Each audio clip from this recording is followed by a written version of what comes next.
ওয়া আনতুমুল আ'লাউনা ইন কুনতুম মুমিনিন। ও ঈমানদারেরা, কোনো ভয় নাই, কোনো পেরেশানি নাই, কোনো চিন্তা নাই, তোমরাই বিজয় হইবা যদি খাঁটি ঈমানদার হও, পরিপূর্ণ ঈমানদার হও। তো তোমার উপর আল্লাহর সাহায্য আসবে।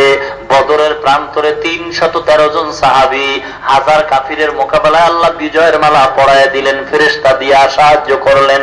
ও মুসলমান ঈমানদারেরা, আজকের বাংলাদেশে তো 313 জন মুসলমান নয়, লক্ষ কোটি কোটি মুসলমান। এরপর কেন ভয়? এখনো পর্যন্ত ঈমান মজবুত হয় নাই।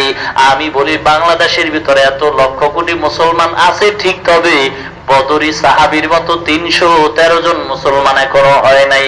যদি হইতো, ইসলামের বিরুদ্ধে কথা বলার সাহস বাংলাদেশে পাইতো না। এরপরও ভয় নাই। বাংলাদেশে এমন আল্লাহওয়ালা এখনো আছেন, চক্ষু দুইটা বন্ধ করে হাত দুইটা আল্লাহর আদালতে বিচার দিবেন, সঙ্গে সঙ্গে যার বিরুদ্ধে নালিশ করবে সাথে সাথে তার অ্যাকশন শুরু হয়ে যাবে। ঠিক কিনা জোরে কন? আল্লাহ বলেন,